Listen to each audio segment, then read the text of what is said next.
Hello friends, welcome to Komal's kitchen. आज मैं बनाने जा रही हूँ मुंह में घुल जाने वाली नान खटाई।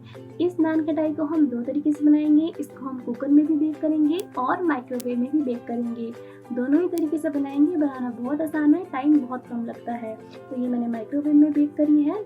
देखिए कितनी बढ़िया लग रही है और बहुत ही ज़्यादा सॉफ्ट है। खाएंगे तो एकदम मुंह में घुल जाएगी। और इसको आप एक बार बनाएंगे तो इसको बार बार बना कर खाएंगे। और ये मैंने कुकर में बेक करी है। देखिए कितनी बढ़िया से कुकर में भी बेक हुई है। जिसके पास माइक्रोवेव नहीं है, ओवन नहीं है, तो आप कुकर में भी इसको आराम से बना सकते हैं। टेस्ट में कोई फ़र्क नहीं होगा और बहुत जल्दी बन जाएगी। तो चलिए फटाफट से हम नान खटाई की रेसिपी को शुरू करते हैं।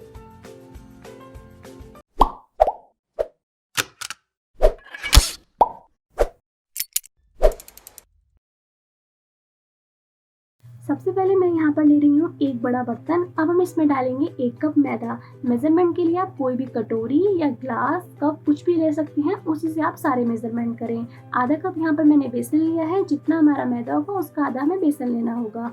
2 बड़े चम्मच यहाँ पर मैं सूजी डाल रही हूँ। इससे जो क्रंच है वो बहुत अच्छा आता है। 1/4 छोटा चम्मच मैं यहाँ पर बेकिंग सोडा डाल रही हूँ। मैं आपको एक बार खाने वाले चम्मच से दिखा देती हूँ ये कितना है, क्योंकि इससे ज़्यादा नहीं डालना है ना इससे कम डालना है। इतनी नान खटाई बनाने के लिए इतना परफेक्ट है। और आधे छोटे चम्मच यहाँ पर मैं फ्लेवर के लिए डाल रही हूँ इलायची का पाउडर। ये ऑप्शनल है, अगर आप डालना चाहें तो डालें, वरना इसके बिना भी बना सकते हैं। अब हम सभी ड्राई इंग्रेडिएंट को अच्छे से मिक्स कर लेंगे। आप चाहें तो इनको छान भी सकते हैं, क्योंकि हमने इसमें बेकिंग सोडा मिलाया है, इसलिए सभी को अच्छे से मिक्स करना बहुत ज़रूरी है। आप चाहें तो बेसन 1 कप ले सकते हैं और मैदा आधा कप ले सकते हैं और सूजी की मात्रा भी थोड़ी बढ़ा सकते हैं। इसमें ऐसा कोई मेजरमेंट नहीं है कि आपको इतना ही लेना है। अपने तरीके से आप इसको बना सकते हैं। अगर आप मैदा कम खाना पसंद करते हैं तो मैदा थोड़ा कम डाल लीजिए, बेसन की मात्रा बढ़ा लीजिए। तो यहाँ पर हमारे ड्राई इंग्रेडिएंट्स हो गए हैं रेडी। इसको हम कर देंगे साइड और एक अलग बाउल लेंगे। अब मैं इसमें डाल दूंगी आधा कप देसी घी। आप देसी घी की जगह बटर का भी यूज़ कर सकते हैं, पर इसमें कोई और ऑयल मत डालिए। सिर्फ घी या बटर में ही बनाए, तभी ये बढ़िया बनेगी। और मैं यहाँ पर ले रही हूँ आधा कप पिसी हुई चीनी। जिस कप से मैंने मैदा नापा था उसी का आधा मैंने चीनी ले ली है पिसी हुई। और चीनी की मात्रा को आप अपने टेस्ट के अकॉर्डिंग कम ज़्यादा कर सकते हैं। अब यहाँ पर मैंने ले लिया एक हैंड विस्कर। अब हम इसको अच्छे से मिक्स करेंगे घी और चीनी को। जब तक चीनी इसमें अच्छे से डिजोल्व ना हो जाए, इसको अच्छे से हम फेंटते रहेंगे। आप चाहें तो डायरेक्ट ही ड्राई इंग्रेडिएंट में घी और चीनी डाल सकते हैं, फिर आटा लगा सकते हैं, लेकिन इस तरह से बनाएंगे तो नान खटाई जो हमारी वो बहुत अच्छी बनेगी। तो देखिए हमारा घी और चीनी जो है वो अच्छे से मिक्स हो गया है। तो हमारे सारे ड्राई इंग्रेडिएंट तो पहले से ही रेडी थे। अब हम इसमें डाल देंगे जो हमने घी और चीनी का मिक्सचर बना के रखा था। तो सारा मिक्सचर मैंने इसमें डाल दिया है। अब हम इसका एक डो बनाकर तैयार करेंगे। हमें बहुत ही सॉफ्ट डो बनाना है, एकदम ढीला ढीला, बहुत ज़्यादा टाइट डो नहीं बनाना है। अगर हमें लगता है कि हमारा जो ये डो है वो ड्राई है, हम थोड़ा सा उसमें दूध भी ऐड कर सकते हैं, 1-2 चम्मच, या फिर घी ऐड कर सकते हैं। तो यहाँ पर हल्के हाथों से हम इसको गूंद लेंगे। हमें बिल्कुल भी ऐसे नहीं गूंदना जैसे हम रोटी के लिए गूंदते हैं। हमें बस सभी चीज़ों को अच्छे से मिक्स करना है। तो एक बार मैं थोड़ा सा ऐसे बॉल बना के देख लूँगी कि ये परफेक्ट है कि नहीं।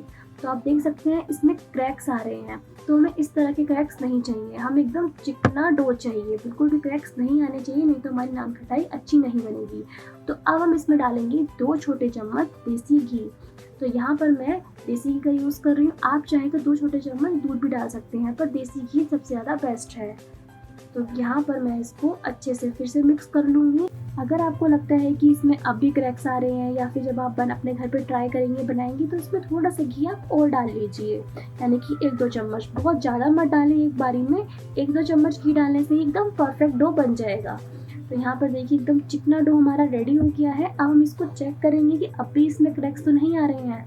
थोड़ा सा डो लेंगे और इसको मिक्स करेंगे पहले और गोल करेंगे,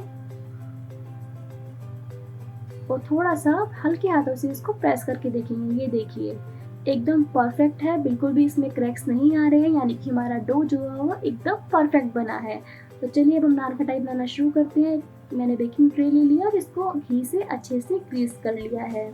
तो इसमें से हम थोड़ा सा डो लेंगे, एक नींबू के साइज़ का लेंगे। आप नान खटाई अपने अकॉर्डिंग थोड़ी सी छोटी, थोड़ी सी बड़ी बना सकते हैं। मैं थोड़ी सी बड़ी साइज़ की बना रही हूँ, क्योंकि नान खटाई बड़ी साइज़ की अच्छी लगती है। आप चाहें तो थोड़ी छोटी छोटी बना लें। तो गोल कर देंगे इस तरह और हल्का सा प्रेस कर देंगे, अच्छी सी शेप दे देंगे।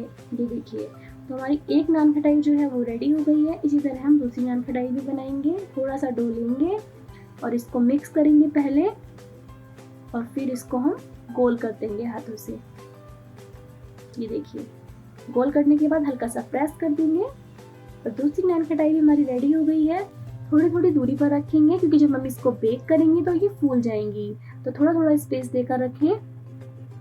तो ये देखिए मैंने यहाँ पर बनाकर रख ली है। अब हम इसके ऊपर थोड़ा सा बादाम को सजा देंगे। तो यहाँ पर मैंने एक बादाम को बीच में से ऐसे काट लिया है। आप चाहे तो पिस्ता भी सजा सकते हैं। तो एक बादाम रखेंगे और उंगली से ऐसे हल्का सा प्रेस कर देंगे, थोड़ा सा ऐसे प्रेस कर देंगे, वरना अगर प्रेस नहीं करेंगे तो ये बेक करने के बाद निकल जाएंगे। तो सारे बादाम को मैंने सजा लिया है। अब हम इसको बेक करेंगे। तो बेक करने के लिए मैंने माइक्रोवेव को पहले से ही 180 डिग्री सेंटीग्रेड पर 15 मिनट के लिए प्रीहीट कर लिया है।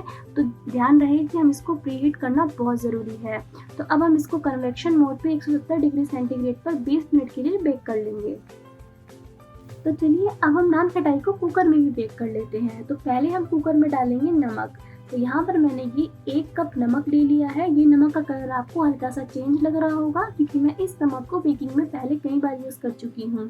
तो एक बार इस नमक को आप यूज़ करेंगे तो इसको बार बार यूज़ कर सकते हैं। थोड़ा सा इसको ऐसे फैला देंगे और अब हम इसमें कोई भी जाली स्टैंड या फिर कटोरी रख देंगे। वही चीज़ रखें इसमें जिससे आप जो भी बर्तन बेक करने के लिए इसमें रखें उसको आसानी से निकाल पाए और इसमें डाल पाए, क्योंकि इसमें कुकर बहुत गर्म रहता है, जलने का भी डर रहता है। तो मैंने इसमें एक डब्बा रख दिया है उल्टा करके और सीटी नहीं लगानी है। मीडियम फ्लेम पर हम इसको 10 मिनट के लिए बेक कर लेंगे जब तक अपनी नान खटाई बनाकर तैयार कर लेते हैं। तो यहाँ पर नान खटाई बनाने के लिए मैंने एक केक टिन ले लिया है। तो ये केक टिन जो है उस कुकर में अच्छे से फिट हो जाएगा। तो अब हम इसको थोड़े से घी से ऐसे ग्रीस कर लेंगे जैसे हमने बेकिंग ट्रे को किया था। तो हमारी केक टिन जो है वो रेडी हो गई है। अब हम इसमें नान खटाई को रख देंगे। तो मैं थोड़ी छोटी साइज़ की बना रही हूँ क्योंकि इसमें ज़्यादा नहीं आएगी। तो मैंने 4 नान खटाई बनाई है और अब हम इसको भी इसी तरह बादाम से सजा देंगे। तो वहाँ पर मैंने जो डाली स्टैंड है इसलिए नहीं रखा था क्योंकि जब मैं इसको उसमें रखूँगी तो हाथ जलने का डर रह सकता है। तो इसलिए मैंने ये इस तरीके का कोई डब्बा रखा है। आप कटोरी रख सकते हैं क्योंकि इसमें बहुत हीट आती है, कुकर एकदम गर्म होता है। तो ये देखिए मैंने इसको ईजिली रख दिया। तो इस तरह का कोई बर्तन यूज़ करें जो आप इजीली इसमें रख पाएँ। तो बस कुकर का ढक्कन हम करेंगे बंद और सीटी तो नहीं लगाएंगे और 10 मिनट के लिए हम इसको बिल्कुल लो फ्लेम पर बेक होने देंगे। 10 मिनट के बाद हम इसको चेक करेंगे।